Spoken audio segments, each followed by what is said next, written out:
Hi, my name is Andler Chavez. I'm in the film production, just got back from a shoot, and today we're going to be talking about the idea of social intelligence as referred to by Robert Greene. But first, I'm going to go take a shower while the intro runs.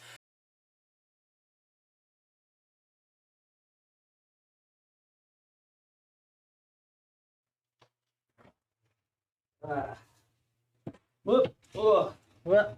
Okay, hey, we're going to be talking about Robert Greene's social intelligence. So, we were supposed to pick somebody that we were connected to, and so I picked Teresita Fernandez to be my reflection. I related to her a lot because she came from this place of feeling like an observer as she went about the world, and I kind of felt the same because when I was in high school, I would have many groups of friends, and I would just kind of jump from group to group, not really having a place. And then similarly, I began discovering that I enjoyed the art of performance. Similarly to how she went through her life messing with different kind of arts. She began with, in the book, they talk about how she went from clay, and then one day she discovered it. She saw it. Statues out of metal. She saw it. She was like, that's a rough, hardened structure. And that's what I feel like working with.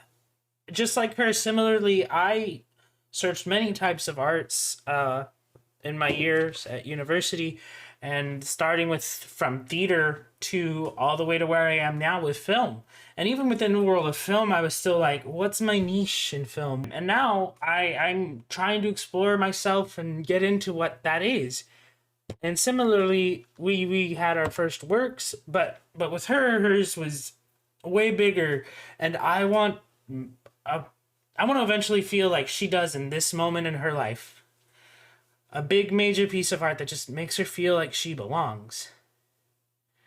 And so Teresita Fernandez didn't just want to be seen as a female artist. She wanted to definitely be seen as something more than that base definition of just a woman who makes art, because that wasn't unique enough. It wasn't the persona she wanted to hold. So she began to craft her perfect persona. By diversifying, she got into public speaking and new areas of focus that she could bring back into crafting herself and just making herself the perfect person that she could be. And I thought that was really cool. So what I learned is that finding a place is not the end of our journey.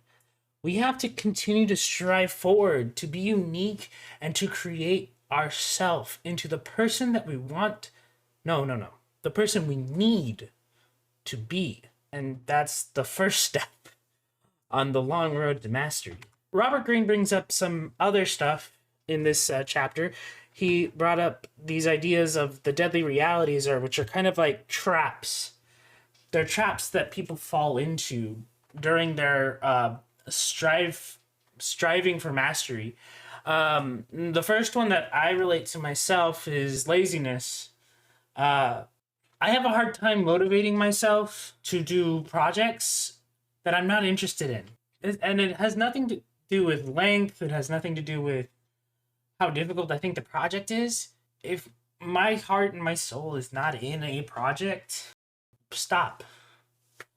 It's kind of sad for me to admit that, but that's the truth. I'm also a procrastinator on top of that, and I'm actually been getting a lot better about that with myself. And then my second is flightiness. This is a byproduct of me being a yes man. Overbooking myself and not keeping track of a calendar. So I'm starting a digital calendar, and what I have to do for myself is I have to check it before I say yes to plans. I can't plan for two things at the same hour. And these are the references we used.